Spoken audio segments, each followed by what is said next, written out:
الحمد لله الحمد لله وحده، والصلاة والسلام على من لا نبي بعده،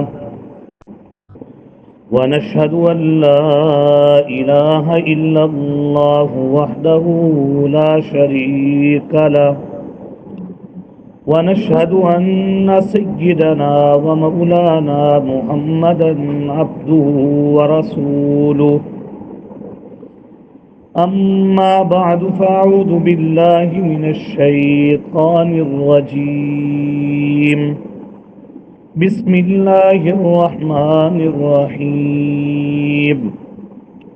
إن الذين يكتمون ما أنزل الله من الكتاب ويشترون به ثمنا قليلا أولئك ما يأكلون في بطونهم إلا النار ولا يكلمهم الله يوم القيامة ولا يزكيهم ولهم عذاب أليم.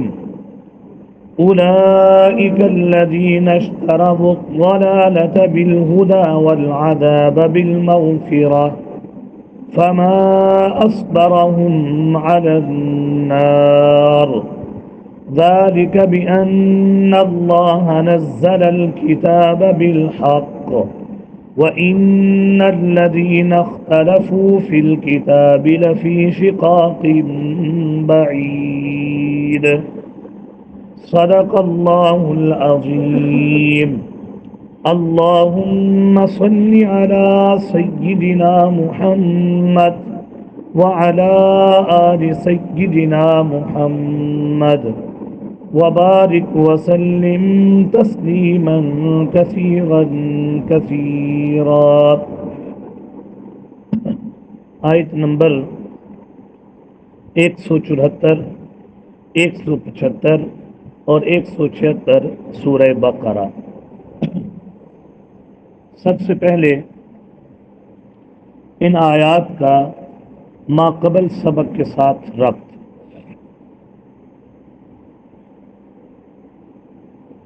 گزشتہ جو سبق تھا یا اسباق تھے اس میں دو چیزوں کا بیان تھا. ایک چیز تھی تحریمات لغیر اللہ اور دوسری چیز تھی نذور لغیر اللہ. تحریمات لغیر اللہ کا مطلب یہ ہے مشرکین مکہ کچھ حلال چیزوں کو اپنے اوپر حرام کر لیتے تھے اپنے معبودوں کی وجہ سے. قرآن مقدس میں انشاءاللہ زندگی رہی تو آئے گا کچھ مخصوص جانور تھے، کچھ مخصوص کھانے اور پینے تھے جن کو اپنے معبودوں کے نام پر وقف کرنے کے بعد کہتے تھے اب ان کے اوپر سواری کرنا، ان کا گوشت کھانا، ان کا دودھ استعمال کرنا اب یہ ہم پر کیا ہو چکا ہے؟ حرام. حالانکہ فی نفس ہی اللہ نے ان چیزوں کو کیا پیدا کیا ہے؟ حلال پیدا کیا ہے. اونٹ کو اللہ نے حلال کیا، اونٹ کے گوشت کو اللہ نے حلال پیدا کیا، اونٹنی کے دودھ کو اللہ نے حلال کیا تھا، لیکن یہ اپنے معبودوں کے نام پر انہیں چھوڑ کر کہتے تھے اب یہ چیزیں ہمارے معبودوں کے نام پر ہو گئیں، اب ان چیزوں سے استفادہ ہمارے لیے کیا ہو چکا ہے؟ حرام ہو چکا ہے. چیزیں کیا تھی؟ وہ حلال، لیکن انہوں نے اپنے اوپر کیا کر لی؟ حرام کر لی. حرام کیونکہ اپنے معبودوں کی عقیدت، محبت، مودت میں مبتلا ہو کر کہتے تھے اب یہ ہمارے خداؤں کے نام پر ہو چکی ہیں، اب ان چیزوں کو ہم استعمال نہیں کر سکتے. اس چیز کا نام تھا تحریمات لغیر اللہ. بہت سی ایسی چیزیں جن کو اللہ نے حلال کیا ہے لیکن یہ لوگ ان کو اپنے اوپر کیا کر لیتے تھے؟ حرام کر لیتے تھے. دوسرا عنوان تھا گزشتہ اسباق میں، وہ تھا نذور لغیر اللہ. نذور لغیر اللہ ایک ہی چیز. بہت سی ایسی چیزیں تھیں حلال جن میں سے حق تھا اللہ کا کہ جب کبھی بھی تم ان میں سے منت دو گے، نظر دو گے، نیاز دو گے تو وہ کس کے نام پر دو گے؟ اللہ کے نام پر دو گے۔ لیکن مشرکین اللہ کی بہت سی عطا کردہ حلال چیزیں جب دیتے تھے، قربان کرتے تھے، تو وہ اپنے معبودوں کے اور غیر اللہ کے نام پر کرتے تھے۔ ان کو یہ کہا گیا یہ جو تم نذور لغیر اللہ مانتے ہو، اللہ نے اس کو تم پر کیا کر دیا ہے؟ حرام کر دیا ہے۔ بات کو سمجھے کہ نہیں سمجھے؟ دو چیزیں، ایک ہے تحریمات لغیر اللہ، یہ جو حلال چیزیں ہیں اور اپنے معبودوں کے نام پر چھوڑ کر تم کہتے ہو کہ یہ حلال اب ہم پر کیا ہو گئی ہیں؟ حرام۔ یہ غلط ہے۔ اللہ نے جن کو حلال کیا انہیں کیا سمجھو؟ حلال سمجھو۔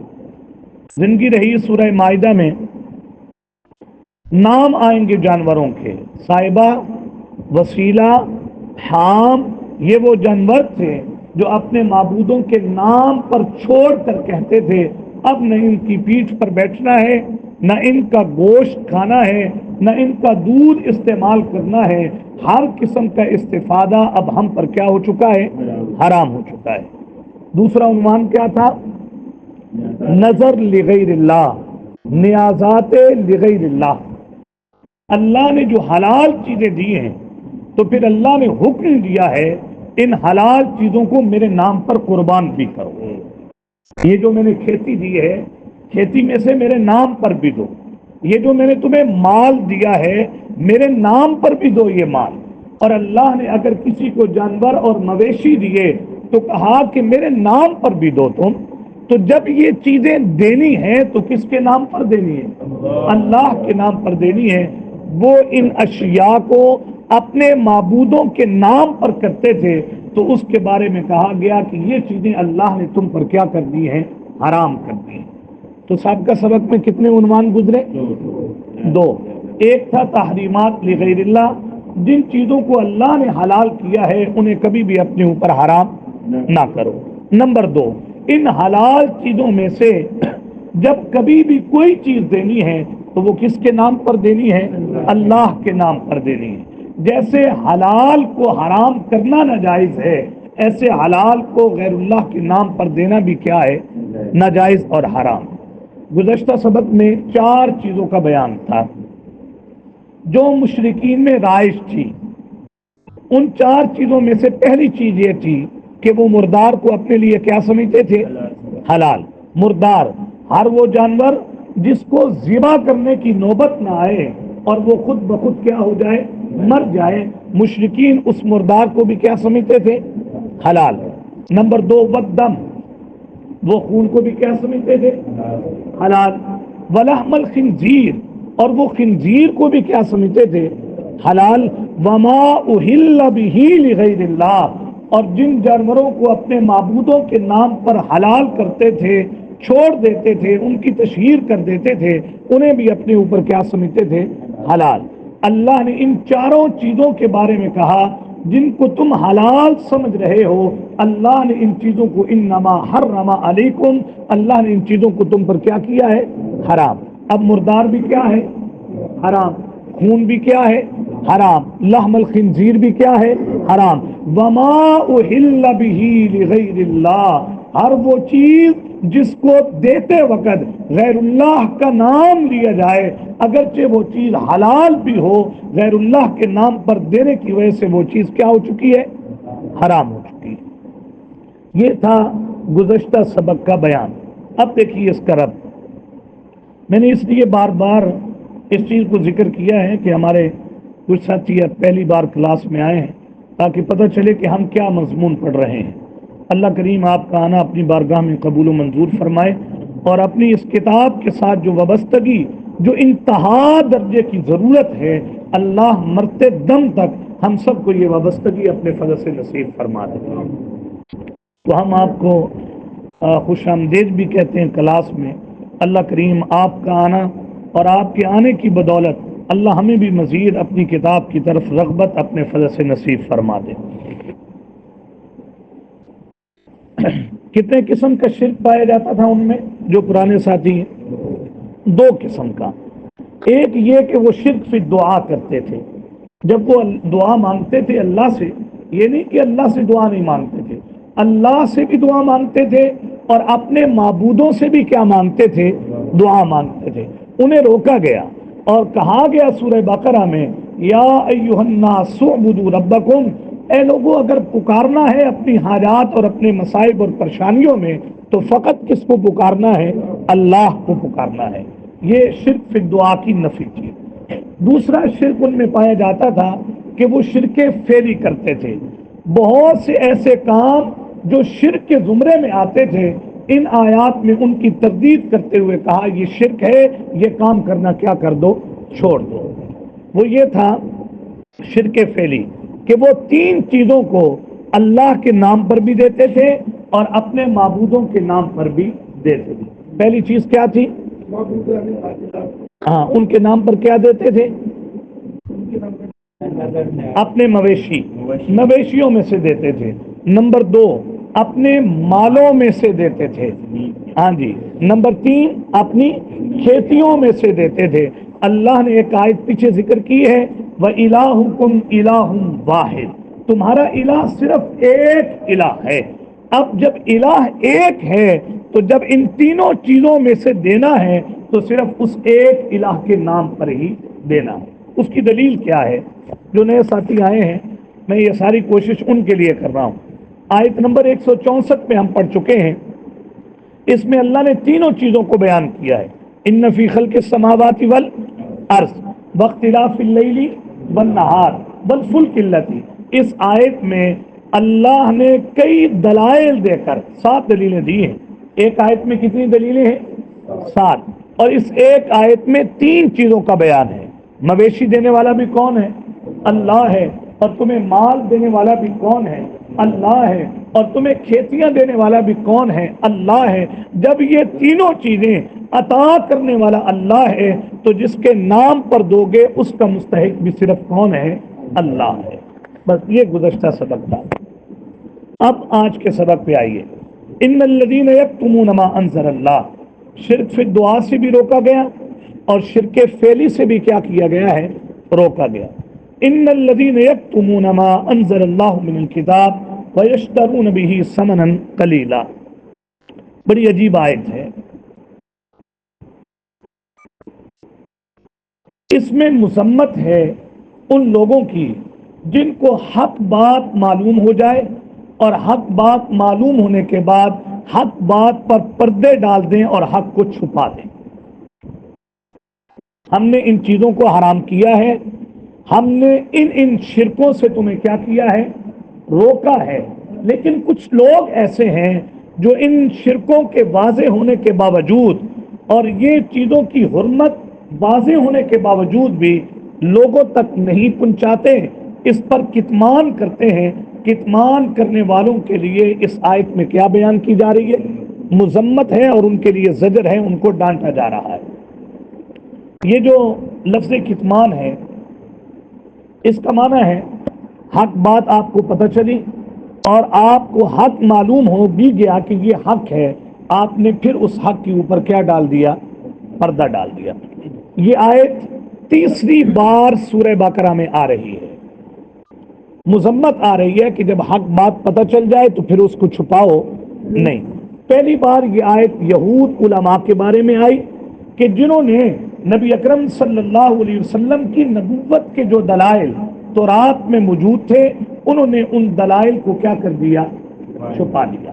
پہلے تو اوصاف بیان کرتے تھے حضور کے، یہ اوصاف کے مالک ہوں گے آخری نبی، اور جب حضور تشریف لے کر آ گئے پھر انہوں نے لوگوں کو کہا یہ وہ آخری نبی نہیں ہے، یہ اوصاف کسی اور میں ہے، یہ اوصاف آپ میں پائے نہیں جاتے. پہلے بتاتے تھے اور پھر چھپاتے تھے.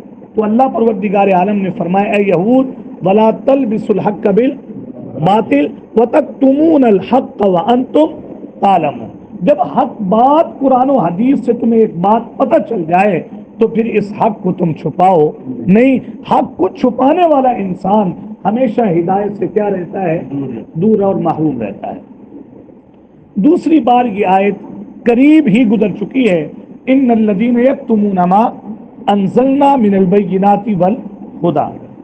اصل میں وہاں تھا تحویل قبلہ کا مسئلہ. نبی اکرم صلی اللہ علیہ وسلم کی خوبیوں میں اور آپ کی علامات میں ایک چیز یہ تھی کہ آپ کو کتنے قبلے عطا کیے جائیں گے؟ 2. لیکن جب نبی اکرم صلی اللہ علیہ وسلم مدینہ منورہ تشریف لائے تو بیت اللہ سے قبلہ کون سا بن گیا؟ بیت المقدس. 16 مہینے کے بعد پھر حکم ہوا کہ اب بیت المقدس کو چھوڑیے اور دوبارہ قبلہ کسے بنا لیجئے؟ بیت اللہ کو. یہ بات تھی حضور صلی اللہ علیہ وسلم کے بارے میں جو تورات میں کیا تھی؟ موجود تھی. لیکن جب آپ نے بیت اللہ دوبارہ قبلہ بنایا تو یہود نے کہا یہ تو نبی ہے ہی نہیں. اگر یہ نبی ہوتے تو اس کا قبلہ بھی نبیوں والا ہوتا.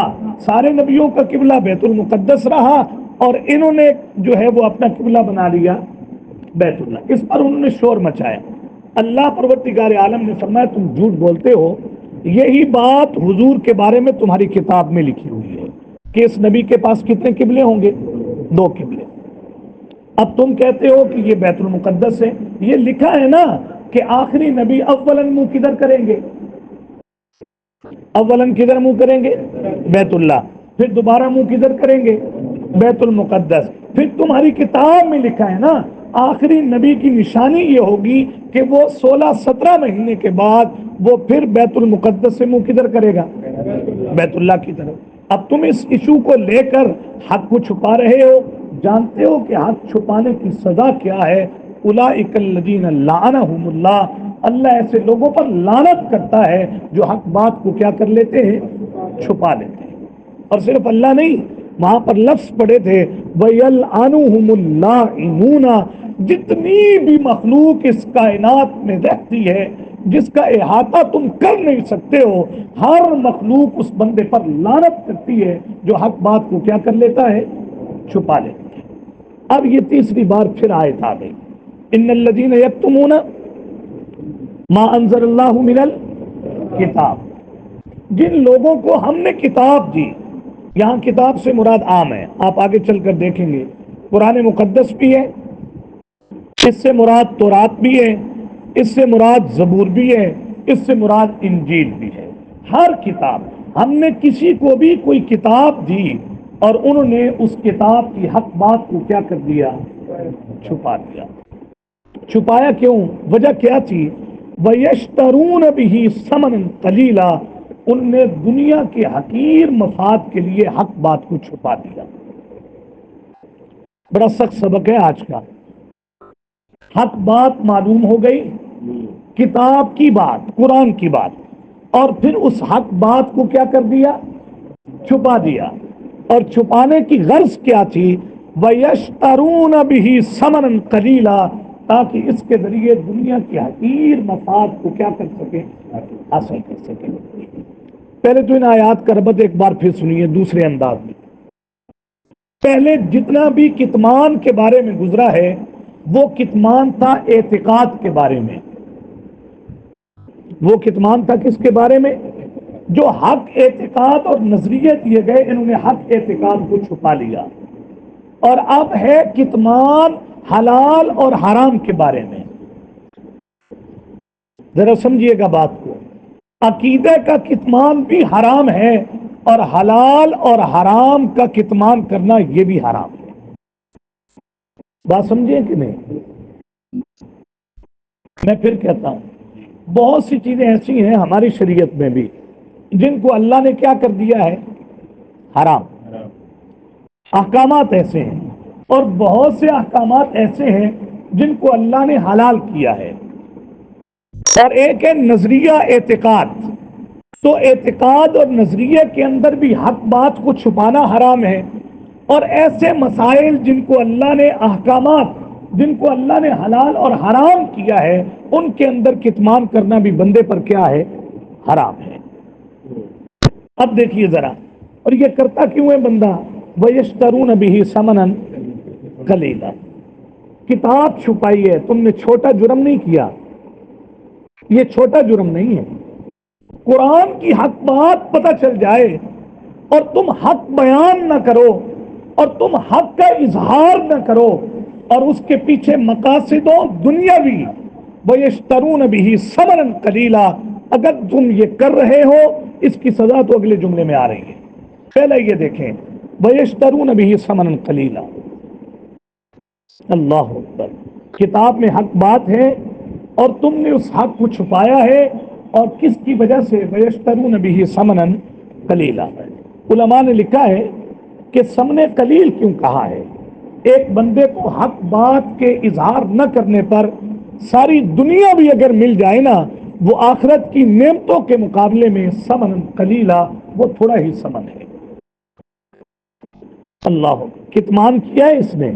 حلال کو کیا بتایا؟ ایک مفتی صاحب نے فتویٰ دے دیا، ایک حلال چیز تھی اس کے بارے میں کیا فتویٰ دیا کہ یہ کیا ہے؟ حرام. ایک حرام چیز تھی اور مفتی صاحب نے فتویٰ دیا کہ یہ حرام چیز کیا ہو گئی ہے؟ حلال ہو گئی ہے. ایک چیز کے بارے میں واضح احکامات قرآن میں موجود ہیں، اور یہ انسان دنیاوی مفاد کی خاطر اس احکامات کو کیا کر لیتا ہے؟ چھپا لیتا ہے، چھپا دیتا ہے، حق کو دباتا ہے. آگے سنیے جملہ اولئک ما یأکلون فی بطونہم الا النار. حق کو چھپانے والے لوگ، وہ اعتقاد کا حق ہو، وہ احکامات کا حق ہو، یہ وہ لوگ ہیں جو اپنے پیٹوں میں جہنم کی آگ کے سوا کچھ بھی نہیں پڑ رہے. بات سمجھے نہیں سمجھے؟ ہم نے نظر لغیر اللہ کو کیا کیا ہے؟ ساتھ چلیں گے تو ٹھیک ہے، نہیں تو سبق تو لمبا ہو جائے گا. ہاں، جو نظر لغیر اللہ ہے، جو پچھلا سبق تھا، ہر وہ چیز جس کو غیر اللہ کے نام پر دیا جائے اس چیز کو اللہ نے کیا کیا ہے؟ حرام. خون کو اللہ نے کیا کیا ہے؟ میتہ کو اللہ نے کیا کیا ہے؟ حرام. خنزیر کے گوشت کو کیا کیا ہے؟ اب ان چیزوں کی حرمت قرآن میں موجود ہے، لیکن ایک عالم بما اہل بہ لغیر اللہ کو حرام نہیں بتاتا اور اس کی حرمت کو دبا رہا ہے. وَيَشْتَرُونَ بِهِ ثَمَنًا قَلِيلًا کی وجہ سے اولئک ما یأکلون فی بطونہم الا النار، یہ اپنے پیٹ میں جہنم کی آگ بن رہا ہے. اب میں بات کرنے لگا ہوں اور آپ حیران ہو جائیں گے بات پر. یہ جو آیت ہے یہ علماء کے بارے میں نہیں ہے صرف. اب سنیے گا اور پھر دیکھیے گا ہماری ذمہ داری کیا ہے، اور اس پر میں آپ کو ایک عبارت بھی سناؤں گا.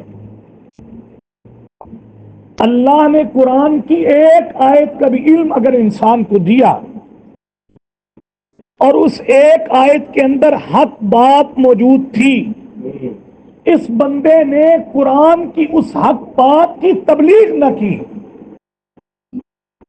اور اس انسان نے وہ حق بات لوگوں تک نہ پہنچائی، اور اس کے نہ پہنچانے کی وجہ سے لوگ خرافات میں مبتلا ہو گئے. ان الذین یکتمون ما انزل اللہ، یہ بھی وہ بندہ ہے جس نے حق کو چھپا لیا ہے. تھوڑی بات کی گہرائی میں جائیے گا. ایک آیت بھی قرآن کی کیا ہے؟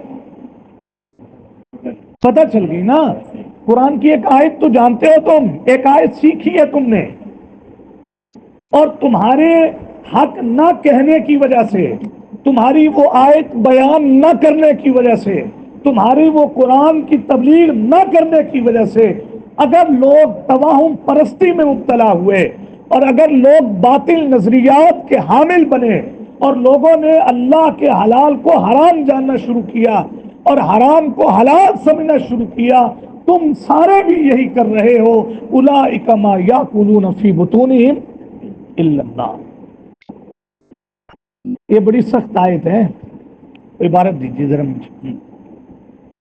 میں آپ کے سامنے ایک عبارت پڑھتا ہوں، اس عبارت کو سن کر ذرا اندازہ لگائیے.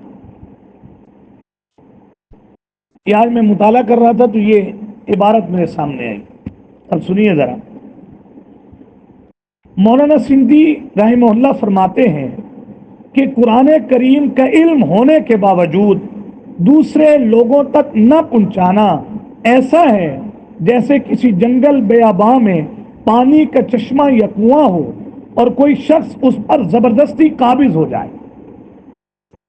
علم ہے قرآن کا لیکن اس علم کی تبلیغ نہیں کرتا.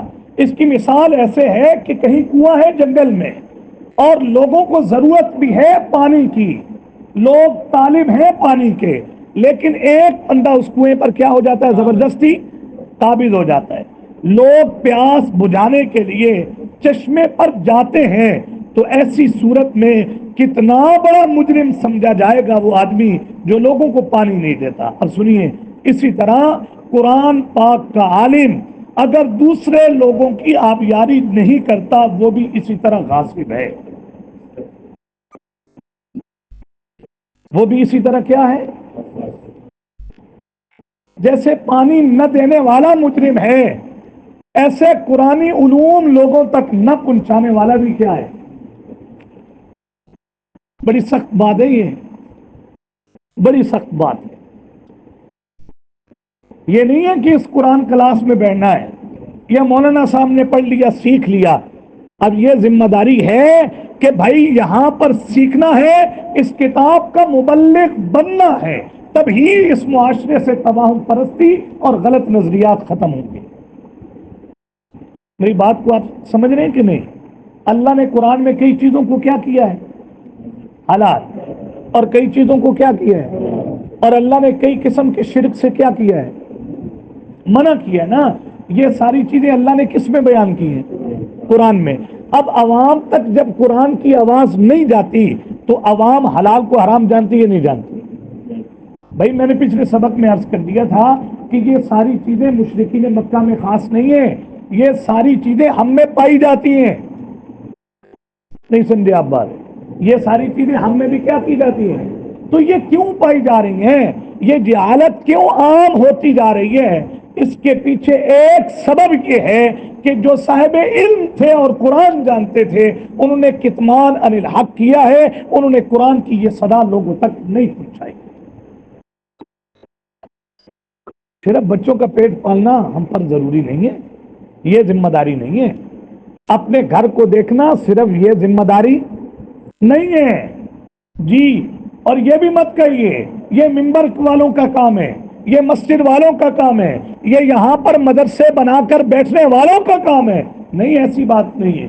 وَمَنْ أَحْسَنُ قَوْلًا مِّمَّنْ دَعَا إِلَى اللَّهِ وَعَمِلَ صَالِحًا وَقَالَ إِنَّنِي مِنَ الْمُسْلِمِينَ۔ اس کے حلال بھی کماؤ، دکان بھی بناؤ، جاب بھی کرو، کوئی بھی کام کرو، لیکن اپنے معاشرے کو خرافات اور شرک سے بچانے کے لیے تم پر لازم ہے کہ قرآن کی تبلیغ بھی عام کرو، وگرنہ مجرم بنو گے۔ یہ کہنے کا مقصد ہے۔ اور اپنے معاشرے میں کتنی جہالت ہے ہم سوچ سکتے ہیں؟ میں نے پچھلے سبق میں سب بتا دیا کہ یہ جتنی جہالتیں مشرکین مکہ میں تھیں اس سے بڑھ کر جہالت آج کے دور میں موجود ہے۔ میں نے پچھلے سبق میں ایک مثال دی تھی کہ قرآن یہ کہتا ہے کہ مشرکین مکہ جب مشکل میں پھنستے تھے، نہیں سمجھے آپ میری بات؟ جب مشکل میں مبتلا ہوتے تھے اور وہ سمجھتے تھے کہ اس مشکل سے نکالنے والا اب اللہ کے سوا اور کوئی نہیں، تو اس وقت کا مشرک بھی کہتا تھا دعوا اللہ مخلصین لہ الدین، خالصتاً اللہ کو پکارتے تھے، ولو کرہ الکافرون، اگرچہ یہ چیز کافروں کو ناپسند تھی لیکن وہ سمجھتے تھے کہ اب اس مشکل سے اللہ کے سوا کوئی اور نکال نہیں سکتا۔ اور ہمارے معاشرے اور سوسائٹی میں آپ کو ایسے لوگ ملیں گے کہ جو مشکل کی انتہا میں گرے پڑے ہیں لیکن انہیں پھر بھی مشکلوں میں گر کر بھی اللہ یاد نہیں آتا۔ ناراض نہ ہو تو میں آپ کو ایک بات اور کر دوں، ہمارے ہاں گزرا ہے ربیع الاول، خرافات ہیں کہ نہیں ہیں؟ بھائی میں ایسی بات کروں گا آپ انکار نہیں کر سکیں گے، میرے پاس ویڈیو موجود ہے کہ لوگوں نے حضور صلی اللہ علیہ وسلم کی عقیدت میں آ کر جو لوگ جلوس میں شریک ہوئے ان کو سگریٹ تقسیم کیے۔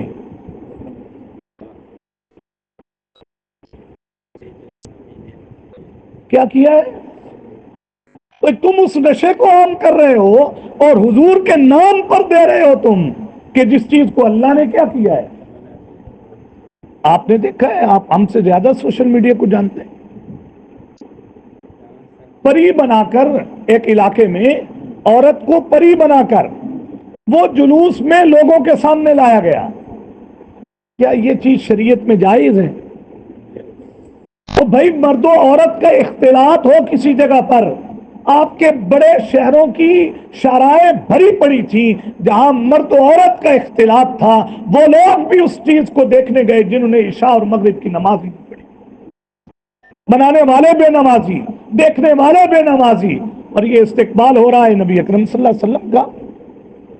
اب اگلی بات میں عرض کرنے لگا ہوں، یہ خرافات کیوں جنم لے رہی ہیں معاشرے میں؟ ان الذین یکتمون ما انزل اللہ، کہیں جاننے والے چھپا تو نہیں رہے اس بات کو؟ بات کو سمجھیے گا ذرا. اور بھائی منبر والا نہیں، کہیں دکان والا بھی چھپا تو نہیں رہا؟ کہیں حضور کا امتی حق بات بیان کرنے سے اکتا تو نہیں رہا؟ کہیں حق گوئی سے پیچھے تو نہیں ہٹ رہا؟ یہ خرافات جو معاشرے میں پیدا ہو رہی ہیں اور یہ جو توہم پرستی ہے معاشرے میں، اس کا سب سے بڑا سبب یہ ہے جن کے پاس کتاب کا علم تھا یکتمونا، انہوں نے کتاب کی بات کو کیا کر دیا؟ چھپا دیا. یہاں آئے کوئی انسان، کہیں کوئی درس لیتا تھا قرآن کا، حدیث پڑھتا تھا، اور حق بات پتہ چل جائے تو کوئی ہے دوبارہ اس کام کو کرنے والا؟ رک جائے گا نا، کیونکہ اس کے پاس علم آ گیا. ہم بہت سے ایسے لوگوں کو جانتے ہیں جو ان خرافات میں بیچارے کیا تھے؟ مبتلا تھے.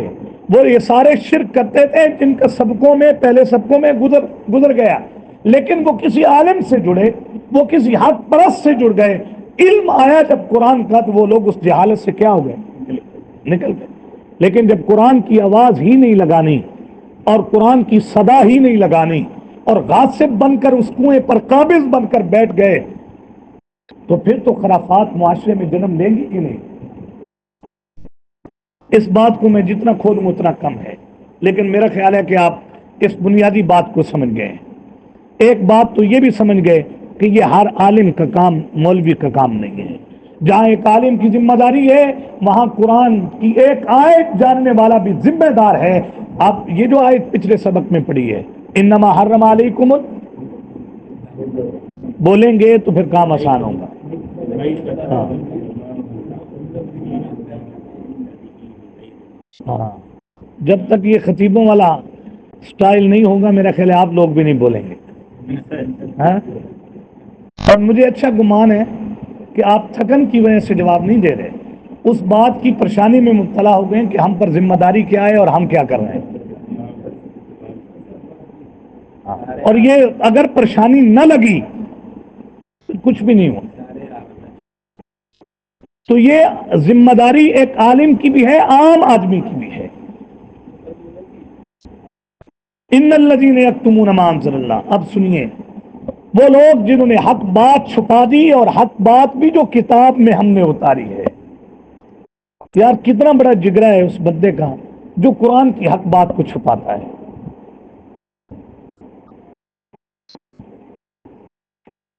کتنا بڑا جگرا ہے. اللہ کی بات چھپا رہے ہو یار تم. اور کیوں؟ وَيَشْتَرُونَ بِهِ ثَمَنًا، تھوڑا فائدہ. یار ناراض ہو جائیں گے لوگ. وہ جو اعتقاد رکھ رہے ہیں، عقیدت مندی کر رہے ہیں لوگ، عقیدت مندی ہم سے نہیں کریں. میں ابھی ٹائم نہیں ہے، میں ابھی روح المعانی میں یہ روایت پڑھی ہے کہ یہود کیوں کتمان حق کرتے تھے. یہ اس میں لکھا ہے، ابھی حدیث لکھی ہے حضرت ابن عباس کے حوالے سے کہ لوگ ان کے ساتھ عقیدت کرتے تھے اور لوگ ان کو نوازا کرتے تھے یہود کو. اب یہود کو اس بات کا ڈر ہوا کہ اگر ہم نے حق بات لوگوں کو بتا دی یہ عقیدت بھی نہیں کریں گے، یہ ہمیں نوازیں گے بھی نہیں جیسے نوازتے تھے. اس وجہ سے انہوں نے حق بات کو کیا کیا ہے؟ حق بات کا اظہار کرنا ہر دور میں یہ اپنے آپ کو تنہا کرنے کے مترادف ہوتا ہے. بات سمجھ رہے نہیں؟ ایک بہت بڑے عالم تھے، ان کے طالب علم ملنے کے لیے گئے تو استاد جی نے پوچھا درس دیتے ہو قرآن کا؟ دیتے ہیں درس. لوگوں کا کیا رد عمل ہے؟ آغاز میں ابتدا میں لوگوں کا کیا رد عمل ہے؟ انہوں نے کہا بڑی عقیدت کرتے ہیں، پھول نچھاور کرتے ہیں. انہوں نے فرمایا بیٹا یہ دلیل ہے اس بات کی کہ تم قرآن سے حق نہیں بیان کرتے ہو۔ نبی حق بات کرے تو ڈنڈے پڑے، نبی حق بات کرے تو راستے میں کانٹے بچھائے جائیں، نبی حق بات کرے تو بیٹیوں کو طلاق ہو جائے، اور نبی حق بات کرے تو مکے سے نکلنے پر مجبور کر دیا جائے۔ تم کون سا قرآن بیان کرتے ہو کہ لوگ تیرے گلوں کے اندر پھولوں کے ہاتھ ڈالتے؟ حق بات بھائی جان بہت مشکل چیز ہے، بہت مشکل۔ لیکن میں آپ کو ایک بات بتا دوں، حق بات ہے بڑی کہنا مشکل، لیکن جب کہہ کے بندہ فارغ ہوتا ہے تو قلب کا جو اطمینان ہے انسان اس کا اندازہ بھی نہیں لگا سکتا۔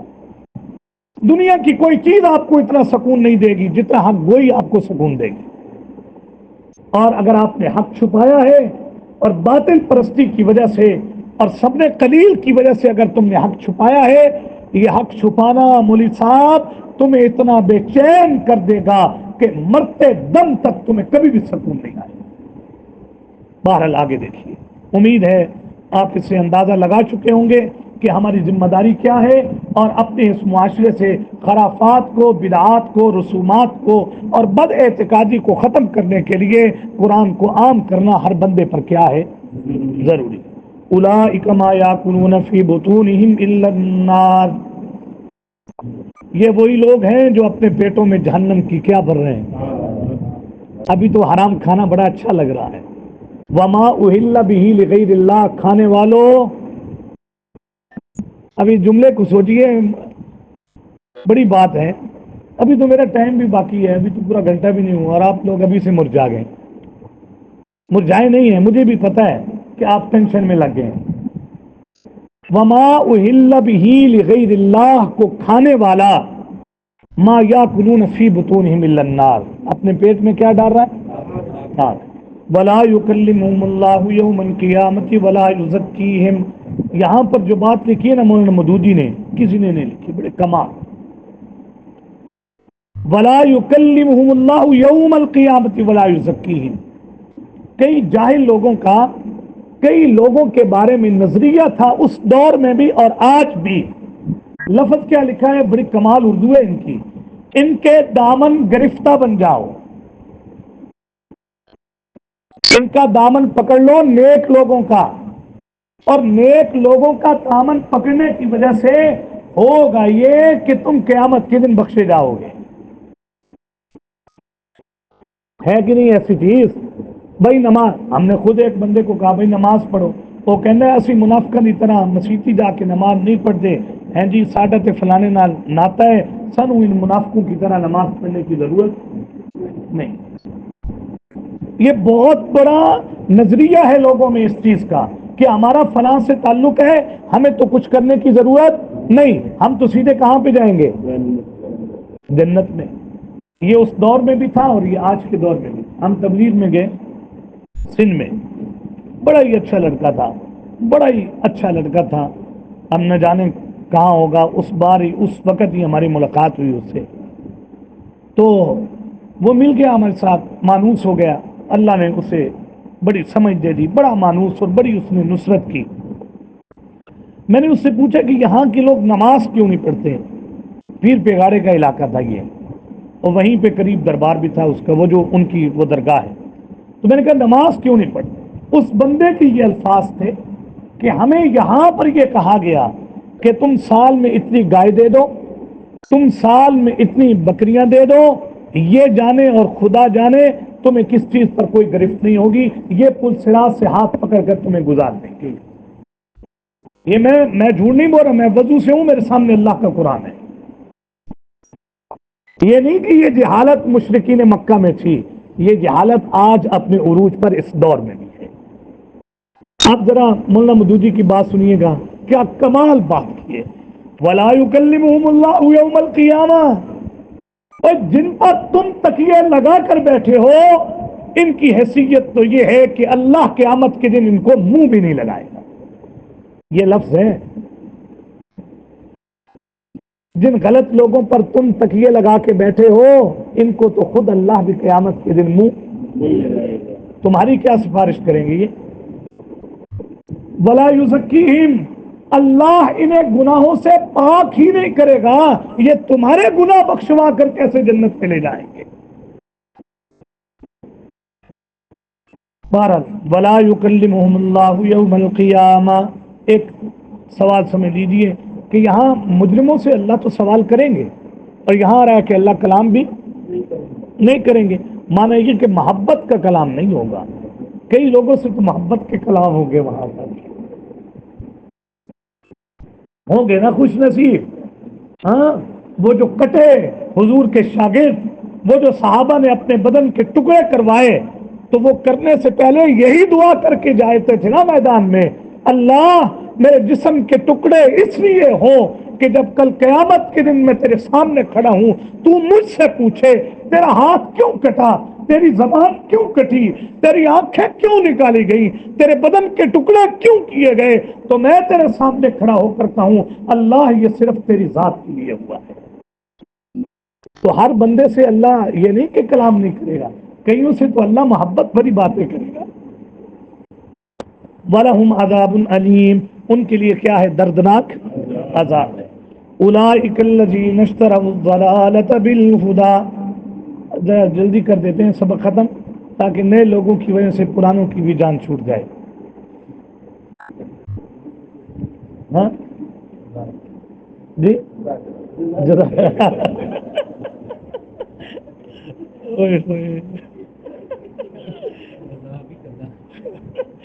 وہ ساجی نے فرمایا تھا جزا بھی کلا اولئک الذین اشتروا الضلالۃ بالہدی، ہم نے دنیا میں گمراہی بھی دی تھی اور ساتھ بالہدی کیا دی تھی؟ ہدایت۔ اور ہم نے کہا تھا تیری مرضی ہے، ہدایت لے لے یا کیا لے لے؟ ضلالت۔ یہ ایسے بدبخت لوگ نکلے حق کو چھپانے والے اور نظر لغیر اللہ کھانے والے اور تحریمات لغیر اللہ کو حلال جاننے والے، یہ ایسے نالائق نکلے کہ انہوں نے ضلالت اور ہدایت میں سے کس کو چوز کیا ہے؟ ضلالت پسند کر لیا انہوں نے۔ والعذاب بالمغفرہ، آخرت میں دو چیزیں تھیں، ایک تھی مغفرت اور دوسرا تھا آخرت کا کیا؟ عذاب۔ یہ اتنے نالائق نکلے، انہوں نے حق کو چھپایا، انہوں نے نظر لغیر اللہ کو حلال جانا، اور انہوں نے اللہ کے حرام کو حلال اور حلال کو کیا جانا؟ حرام۔ اتنے نالائق نکلے کہ انہوں نے آخرت میں مغفرت لینے کے بجائے کس کو لیا ہے؟ عذاب کو لیا۔ آگے دیکھیے، فما اصبرهم علی النار، یار کتنا ہی جگرا ہے تمہارا جہنم کی آگ پر۔ ابھی بھی کوئی گرم چیز کو صرف ہاتھ لگا دو، آپ چھو لو صرف ہاتھ سے، یا کسی گرم چیز کی بھاپ ہی چہرے پہ آ جائے اور یار بندہ جھلس کے رہ جاتا ہے۔ ایک گرم چیز کو آپ پکڑ نہیں سکتے، وہ بھی دنیا کی آگ پکڑی نہیں جا سکتی، اور اللہ کی حرام چیزوں کو کھا کر تم جو اپنے پیٹوں میں جہنم کی آگ بھر رہے ہو، فما اصبرهم علی النار، وہ کتنا جگرا ہے تمہارا جہنم کی آگ پر۔ حق کو کیا کر رہے ہو تم؟ اور یہ صرف علماء کا کام ہے، آج کے سبق کا خلاصہ یہ صرف علماء کا کام ہے۔ جب تمہیں قرآن کی ایک آیت حق پتہ چل گئی اور تمہاری تبلیغ سے لوگ ان خرافات سے کیا ہو سکتے ہیں؟ بچ سکتے ہیں، اور لوگ اس تباہم پرستی سے نکل سکتے ہیں، لیکن تم نے اگر حق کی تبلیغ نہ کی اور تم نے حق کو چھپا دیا، فما اصبرهم علی النار، وہ کتنا جگرا ہے تمہارا جہنم کی آگ کہ تم نے حق جان کر حق کو کیا کیا ہے؟ چھپا دیا۔ میری تو ایک یہ ہے نا کہ ہم اس فیلڈ کے لوگ ہیں، مولوی ہیں، کام یہ اللہ کے فضل سے یہ ہے، وگرنہ وہ جو ایک درد کی تبلیغ ہوتی ہے وہ تو ہے ہی نہیں۔ درد کی تبلیغ اور چیز ہے، درد والا جو دائی ہوتا ہے وہ در بدر گھومتا ہے۔ حضور گئے طائف کے نہیں گئے، ابھی جو ربیع الاول آ رہا ہے گزرا ہے جی، اتنے جو تذکرے کیے ہیں، کبھی حضور کے عہد کا تذکرہ بھی کیا ہے کہ حضور کی طرح عہد میں جاؤ، کبھی یہ کہا ہے حضور کی طرح بدر میں جاؤ، یہ ہے حضور سے عقیدت، حضور کی طرح طرح ذرا طائف والوں کے پاس جاؤ. طائف والوں نے پھول ڈالے تھے حضور کے گلے میں. کیا کیا؟ یہ کہنا آسان ہے. ایک پتھر بھی حق کی وجہ سے کھا کر دیکھیں کتنا درد ہوتا ہے، بعد میں پتہ چلے. ایک عالم کے پاس ایک آدمی آیا، انہوں نے کہا درس دیجیے یہاں پر، اور درس میں واقعہ طائف بیان کیجیے. انہوں نے درس دیا نمازیوں میں، واقعہ طائف بیان کیا، ترنم سے سر لگا کر بہترین. لوگوں نے بڑا اچھا سنا. انہوں نے کہا کہ اب ایسے کیجیے مولانا صاحب، میرے ساتھ چلیے آپ نے ہمارے اس محلے میں، اور ہم یہاں لوگوں کو دعوت دیتے ہیں. آپ نے واپسی پر پھر واقعہ طائف بیان کرنا ہے. وہ جدھر گئے بات کرنے کے لیے، دین کی بات کون سنتا ہے؟ کس نے تھوکا، کس نے گالی دی، کس نے برا بلا کہا. جب وہ محلے سے واپس آئے نا گھوم کر، ان کو پھر ممبر پہ بٹھایا. مولانا اب واقعہ طائف بیان کیجیے. اب اس مولوی کی زبان سے لفظ نہیں نکلتے تھے کہ طائف میں حضور پر کیا بیتی. ہم پر کبھی بیتی نہیں نا، ہمیں کیا پتا کہ حضور پر طائف میں کیا ہوا. مجھے تو گھر کا پتا ہے کہ گھر کا نظم چلانا ہے، بس اپنی اولاد کا کیریئر بنانا ہے. اللہ اکبر اللہ اکبر. جو صرف اولاد کا نہیں، اس امت کا کیریئر بنانے کے لیے نکلتے ہیں، اللہ ان کی اولادوں کا کیریئر وہاں سے بناتے ہیں جہاں سے انہیں گمان بھی نہیں. میری دوڑ کہاں تک ہے، میرا مقصد کہاں تک ہے، بہت معلوم ہے. ذالک بان اللہ نزل الکتاب بالحق. یہ اوپر والی سزائیں کیوں ہیں؟ آخری جملہ، میں لمبی بات نہیں کرتا. ذالک بان اللہ نزل الکتاب بالحق. ان کے پیٹوں میں جہنم کی آگ کیوں ہے؟ ایک سزا. ولا یکلمہم اللہ یوم القیامہ. قیامت کے دن اگر اللہ بات نہیں کریں گے تو یہ دوسری سزا. ولا یزکیہم. اللہ اگر گناہوں سے پاک کر کے انسان کو جنت میں نہ بھیجیں گے تو یہ تیسری سزا. ولہم عذاب علیم. یہ کیا ہے؟ چوتھی سزا. اولئک الذین اشتروا الضلالۃ بالہدی والعذاب بالمغفرہ. اللہ اکبر.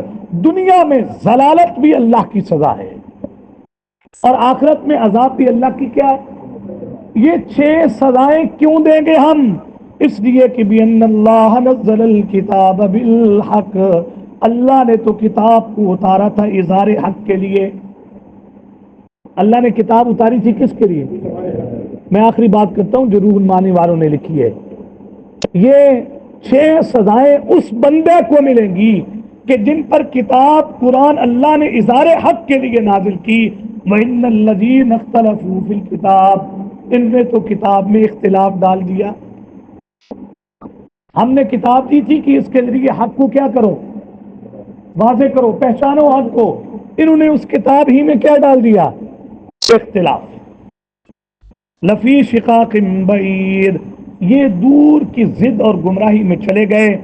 انہوں نے جب اس کتاب میں اختلاف ڈالا اور لوگ اس کتاب سے دور ہوئے اور لوگوں نے اس کتاب کے ذریعے حق نہ پہچانا، ہم نے اس وجہ سے ان کو کتنی سزائیں دی ہیں؟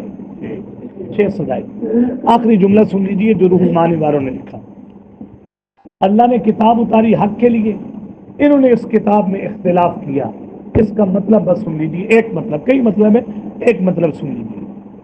یہ 6 سزائیں ان لوگوں کو مل رہی ہیں جنہوں نے کتاب کے بعض کو مانا اور بعض کا انکار کر دیا. یہ ہے کتاب میں اختلاف کا مطلب. نہیں سمجھے بات؟ یہ 6 سزائیں کن کو ملی ہیں؟ کہ جن کو ہم نے کیا دی ہے؟ کتاب. انہوں نے کتاب میں کیا کیا ہے؟ نہیں، انہوں نے کتاب میں کیا کیا؟ اختلاف. ہم نے لوگوں کو کیا دی؟ قرآن. انہوں نے قرآن میں کیا کیا؟ اختلاف کا مطلب کیا ہے؟ مفسرین نے لکھا بعض کتاب کو مانا اور بعض کا انکار کر دیا.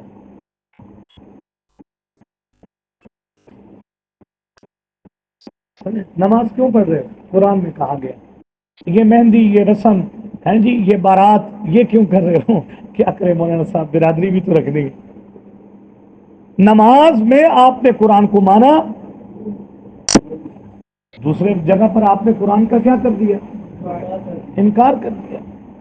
جسے کہا جاتا ہے کڑوا کڑوا آنا، میٹھا میٹھا ہپ ہپ، اور کڑوا کڑوا. ہم ہیں مسلمان اس کے حقدار کے نہیں. یہی کتاب میں اختلاف ہے. اور بعض کتاب کو ماننے والے، یہ مذمت گزر چکی ہے، فتؤمنون ببعض الکتاب وتکفرون ببعض.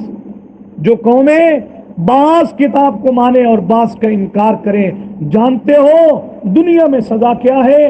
فما جزاء من یفعل ذلک منکم الا خزی فی الحیات الدنیا. جو قوم بعض کتاب کو مانے بعض کا انکار کر دے، ہم ایسی قوم کو دنیا میں رسوا کر دیں. ترجمہ دیکھیے جی. ان الذین یکتمون، ترجمے کا نام لیا ہے، سارے والے لوگ بھی سیدھے ہو کر بیٹھ گئے کہ اب کام ختم ہونا ہے. ہاں، ان الذین، ان کا معنی الذین یکتمون،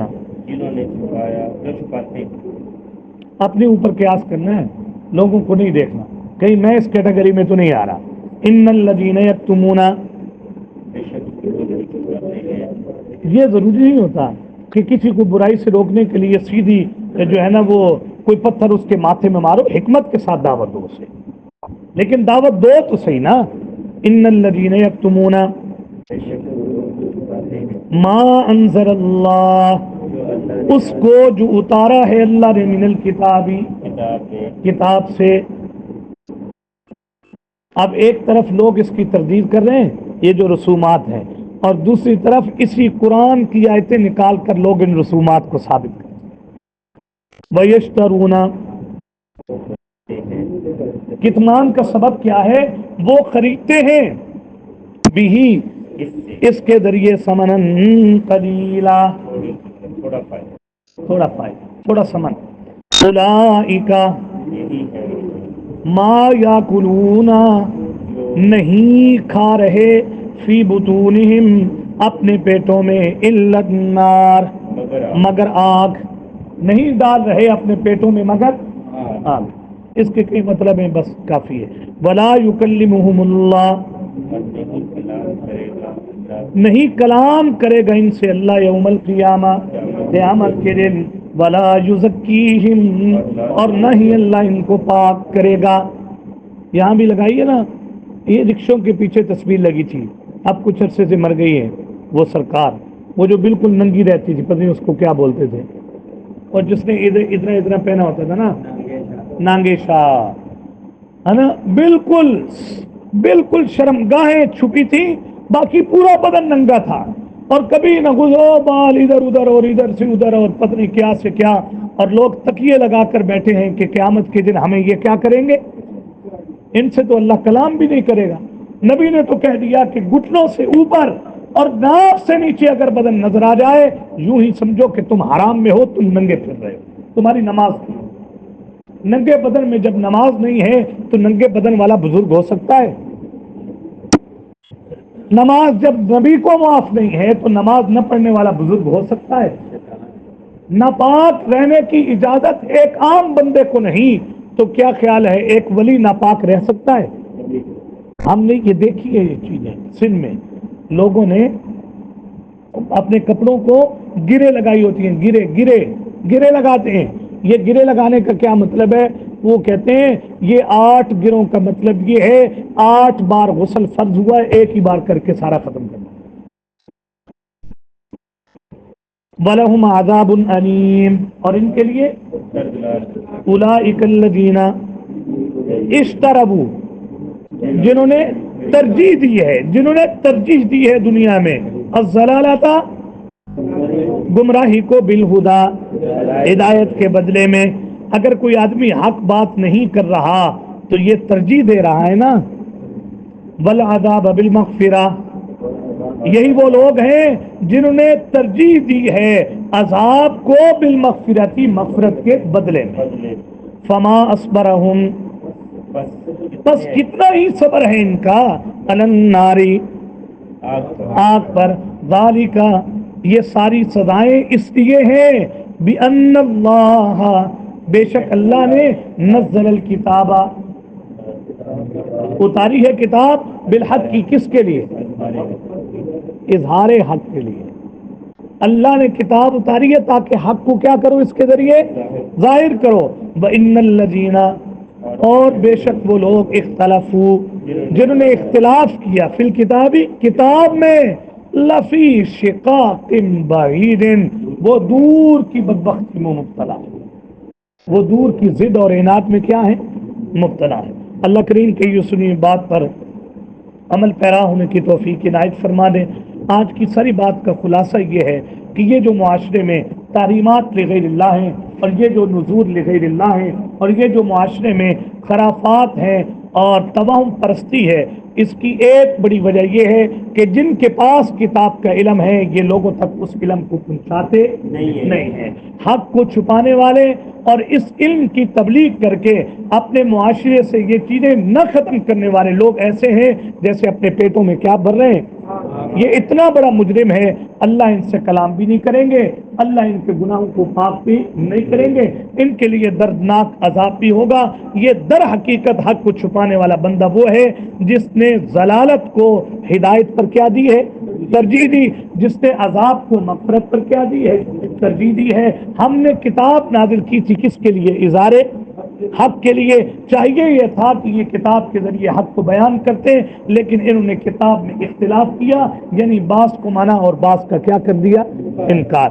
جتنی بھی باتیں اس میں کہیں گئی اللہ کریم ہمیں ان پر عمل پیرا ہونے کی توفیق عنایت فرما دے، اور اللہ پروردگار عالم جو احساس ان آیات کے ذریعے ہم میں پیدا کیا جا رہا ہے کہ قرآن کے مبلغ بنو، قرآن کے دائی بنو اور اس کی تبلیغ کے ذریعے اپنے معاشرے سے یہ چیزیں ختم کرو، اللہ ہمیں بھی اور ہماری نسلوں کو بھی قرآن کا دائی بننے کی توفیق عنایت فرمائے، اور اس قرآن کی تبلیغ، اس قرآن کی تعلیم، اس قرآن کی تعمیل، اس قرآن کی تنفیذ اللہ ہمیں کرنے کی اپنے فضل سے توفیق عنایت فرمائے۔ وآخر دعوانا ان الحمد للہ رب